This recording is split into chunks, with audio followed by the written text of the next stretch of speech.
नमस्कार। आज हम आपके लिए ज्योग्राफी के कुछ इंपॉर्टेंट क्वेश्चन लाए हैं। ये क्वेश्चन आपको आने वाले सभी एग्जाम में काफ़ी हेल्प करेंगे। अगर आप चैनल पर नए हैं तो चैनल को सब्सक्राइब जरूर करें और वीडियो को लाइक करना ना भूलें। तो चलिए देखते हैं आज का पहला प्रश्न। चिपको आंदोलन का नेतृत्व करने वाली ग्रामीण महिला कौन थी? तो सबसे पहले तो ये जान लीजिए चिपको आंदोलन क्या था। तो ये आंदोलन पर्यावरण की रक्षा के लिए था और पेड़ों को कटने से बचाने के लिए यह आंदोलन किया गया था। और तब के उत्तर प्रदेश के चमोली जिले में यह आंदोलन हुआ था 1975 में। तब उत्तराखंड नहीं बना था आज के उत्तराखंड, और तब के उत्तर प्रदेश जिले में यह आंदोलन हुआ था। उत्तर प्रदेश के चमोली जिले में यह आंदोलन हुआ था और इस आंदोलन में किसानों ने अंगू वृक्ष की कटाई का विरोध किया था और इस आंदोलन में महिलाओं ने बढ़ चढ़कर भाग लिया था। और कौन से गांव की महिलाएं थी? ये रेणी गांव की महिलाएं थी और गौरा देवी के नेतृत्व में यह आंदोलन हुआ था। और गांव की 27 महिलाओं ने अपने प्राण की आहुति इस आंदोलन में लगा दी थी। गांव की 27 महिलाओं ने। तो ये पर्यावरण की रक्षा के लिए आंदोलन था, पेड़ों को कटने से बचाने के लिए। तो इसका राइट आंसर होगा option C, Gaura Devi. Next question देखिए, भोजन श्रृंखला में सबसे ज़्यादा जनसंख्या किसकी है? ऑप्शन ए है उत्पादकों की, बी प्राथमिक उपभोक्ताओं की, सी द्वितीयक उपभोक्ताओं की, डी तृतीयक उपभोक्ताओं की। तो भोजन श्रृंखला में सबसे ज़्यादा जनसंख्या है प्राथमिक उपभोक्ताओं की। ऑप्शन बी इसका राइट आंसर हो जाएगा। नेक्स्ट क्वेश्चन देखिए, किस गैस का बढ़ना ग्लोबल वार्मिंग का कारण है? ऑप्शन ए है N2, बी CO, सी H2, डी CO2। तो किस गैस का बढ़ना ग्लोबल वार्मिंग का कारण है? वर्तमान में चिंता का कारण कौन सी मुख्य गैसें हैं? कार्बन डाइऑक्साइड, क्लोरोफ्लोरोकार्बन, CH3 यानी कि मीथेन, नाइट्रस ऑक्साइड N2O और ओजोन यह चिंता का कारण बनी हुई है। तो इनमें से किस गैस का बढ़ना ग्लोबल वार्मिंग का कारण है? CO2 यानी कि कार्बन डाइऑक्साइड। ऑप्शन डी इसका राइट आंसर हो जाएगा।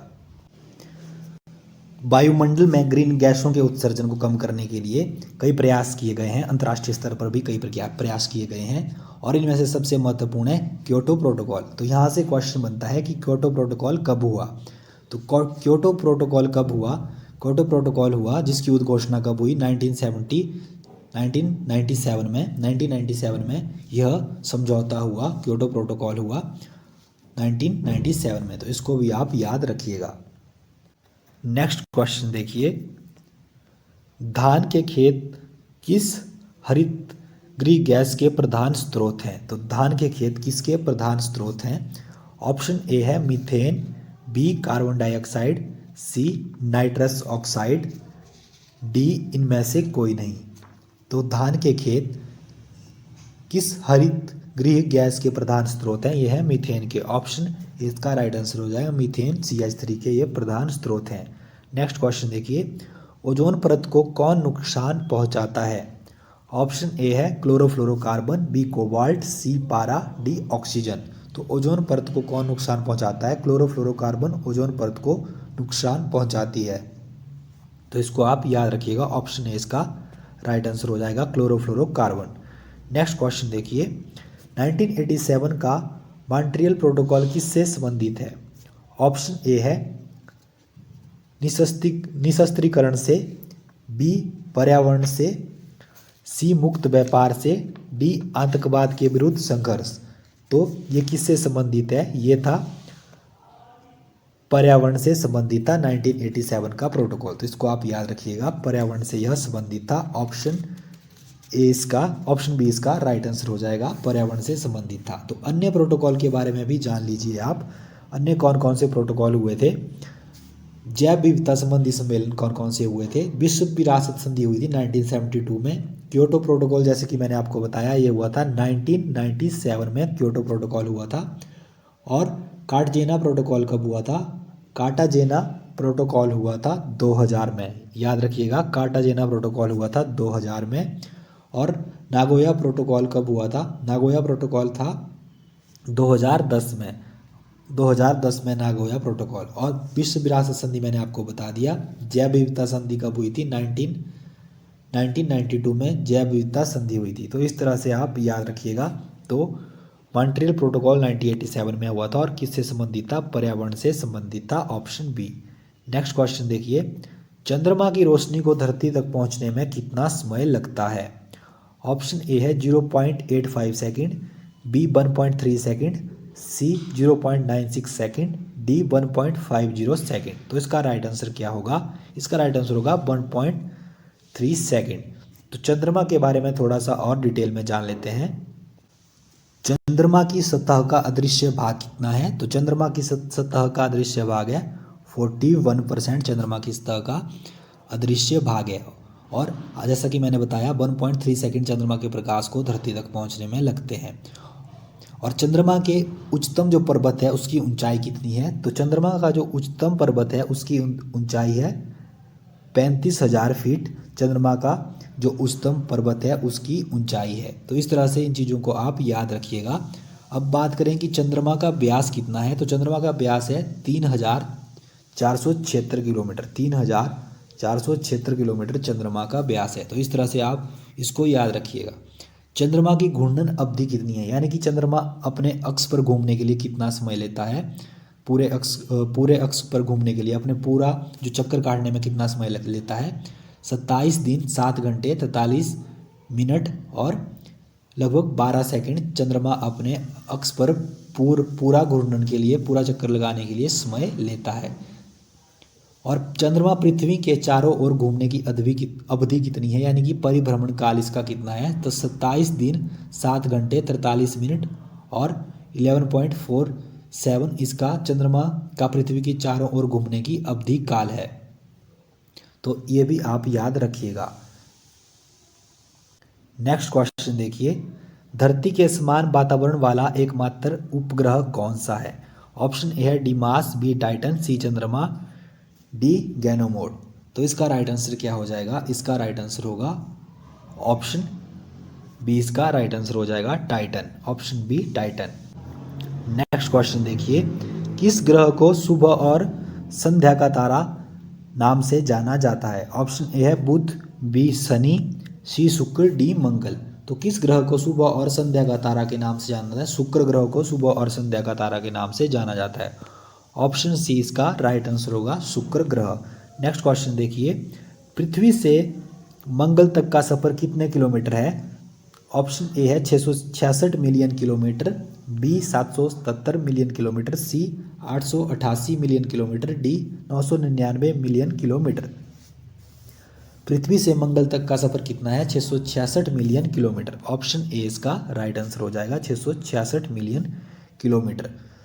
नेक्स्ट क्वेश्चन देखिए, चंद्र ग्रहण के बारे में निम्नलिखित में से कौन सा सही है? ऑप्शन ए, यह केवल अमावस्या के दिन होता है, बी, यह केवल पूर्णिमा के दिन होता है, सी, यह तब होता है जब चंद्रमा सूर्य और पृथ्वी के बीच आ जाता है, ऑप्शन डी, यह तब होता है जब सूर्य पृथ्वी और चंद्रमा के बीच आ जाता है।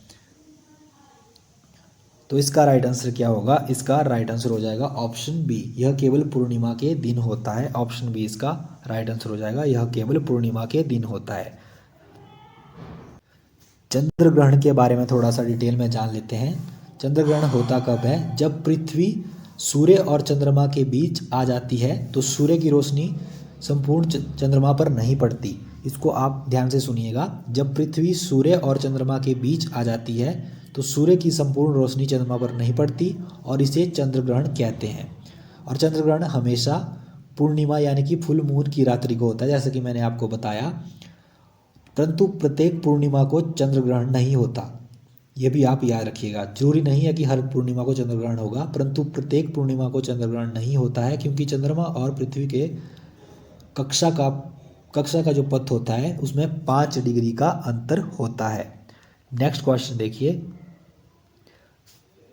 मंगल ग्रह के वायुमंडल में मुख्यतः है। Option A carbon dioxide, B methane, C nitrogen, D argon. तो मंगल ग्रह के वायुमंडल में मुख्य रूप से क्या है? तो मंगल ग्रह के वायुमंडल में मुख्य रूप से कार्बन डाइऑक्साइड है। ऑप्शन ए इसका राइट आंसर हो जाएगा, कार्बन डाइऑक्साइड। नेक्स्ट क्वेश्चन देखिए, खगोलीय पिंड जो अपने अपने ग्रहों के चारों ओर परिक्रमा करते हैं उन्हें क्या कहते हैं? ऑप्शन ए तारे, बी तारामंडल, सी उपग्रह, डी ग्रहिका। तो इसका राइट आंसर हो जाएगा ऑप्शन सी उपग्रह। खगोलीय पिंड जो चारों ओर परिक्रमा करते हैं अपने ग्रहों के, उनको हम क्या कहते हैं? उनको उपग्रह कहते हैं। सौर मंडल की अवधारणा की खोज किसने की? ऑप्शन ए है केपलर, बी नील आर्मस्ट्रॉन्ग, सी कॉपरनिक्स, डी लियोनार्डो दा विंसी। तो किसने की थी सौर मंडल की अवधारणा की खोज? सौर मंडल की अवधारणा की खोज की थी कॉपरनिक्स ने। ऑप्शन सी इसका राइट आंसर हो जाएगा, कॉपरनिक्स ने इसकी अवधारणा की खोज की थी। नेक्स्ट क्वेश्चन देखिए, कौन सा ग्रह सूर्य के सबसे नज़दीक है? ऑप्शन ए है बुध, बी प्लूटो, सी पृथ्वी और डी बृहस्पति। तो कौन सा ग्रह सूर्य के नज़दीक है? सूर्य के नज़दीक जो है वो कौन सा ग्रह है? बुध जो है वो सूर्य के नज़दीक है। ऑप्शन ए इसका राइट आंसर हो जाएगा, बुध जो है सूर्य के नज़दीक है। नेक्स्ट क्वेश्चन देखिए, एक दिन में कितने सेकंड होते हैं? 43,200 या फिर 6,04,800 या फिर 86,400 या फिर 3,600। तो एक दिन में कितने सेकंड होते हैं? 86,400। ऑप्शन सी इसका राइट आंसर हो जाएगा, 86,400। नेक्स्ट क्वेश्चन देखिए, शुक्र ग्रह का सूर्य के चारों ओर परिभ्रमण काल है। ये क्वेश्चन टेट में भी पूछा गया 2016 में। तो शुक्र ग्रह का सूर्य के चारों ओर परिभ्रमण काल कितना है? 225 दिन का। ऑप्शन बी इसका राइट आंसर हो जाएगा, 225 दिन का परिभ्रमण काल है। तो ये आज का हमारा लास्ट क्वेश्चन था। चलिए कुछ बेसिक बातें भी जान लेते हैं ग्रहों के बारे में। सबसे जो बेसिक सवाल हैं जो आपके पटवारी, फॉरेस्ट गार्ड या कंडक्टर या फिर टेट के एग्ज़ाम में पूछे जाते हैं वो है कि लाल ग्रह किसे कहा जाता है? तो लाल ग्रह मंगल को कहा जाता है। और सबसे बड़ा क्षुद्र ग्रह कौन सा है? तो ये डॉग साइरस है। और सबसे अधिक चमकीला तारा कौन सा है? साइरस सबसे अधिक चमकीला है। पृथ्वी के सबसे निकट ग्रह कौन सा है? पृथ्वी के सबसे निकट ग्रह है शुक्र। तो ये सब आप याद रखिएगा। सबसे छोटा एवं निकट ग्रह कौन सा है? बुध। सौरमंडल का सबसे छोटा एवं निकट ग्रह कौन सा है? बुध है। और विशाल लाल धब्बे वाला ग्रह कौन सा है? विशाल लाल धब्बे वाला ग्रह है बृहस्पति। और सबसे अधिक चमकीला ग्रह कौन सा है? चमकीला ग्रह कौन सा है? सबसे अधिक चमकीला ग्रह है शुक्र। तो ये चीज़ें आप याद रखिएगा, सबसे चमकीला ग्रह शुक्र है और सबसे अधिक भारी ग्रह बृहस्पति है। और सौरमंडल का सबसे छोटा उपग्रह डिमास है। और लाल ग्रह किसे कहा जाता है? मंगल को। और सौंदर्य देव किसे कहा जाता है? शुक्र ग्रह को सौंदर्य देव कहा जाता है। शुक्र ग्रह को सौंदर्य देव कहा जाता है। सूर्य के सबसे दूर स्थित ग्रह कौन सा है? वो वरुण है। और सबसे छोटा एवं निकट ग्रह कौन सा है? वो बुध है, जैसा कि मैंने आपको बताया। और रात्रि में लाल दिखाई देने वाला ग्रह कौन सा है? रात्रि में लाल दिखाई देने वाला ग्रह है हमारा मंगल। तो इन सब को आप याद रखिएगा, बेसिक सी बातें हैं, इन सब को आप याद रखिएगा। ग्रहों की संख्या जैसा कि आप सबको पता है, ग्रहों की संख्या अब 8 है। 24 अगस्त 2006 को अंतर्राष्ट्रीय खगोलीय संघ ने प्लूटो को जो था वो 9वें ग्रह से हटा दिया था, इसके ग्रह का दर्जा समाप्त कर दिया था और ग्रहों की संख्या 8 है। तो ये बेसिक चीज़ें आप याद रखिएगा। तो आज के लिए इतना ही, बाकी नेक्स्ट वीडियो में मिलते हैं कुछ इंपॉर्टेंट क्वेश्चन के साथ। धन्यवाद।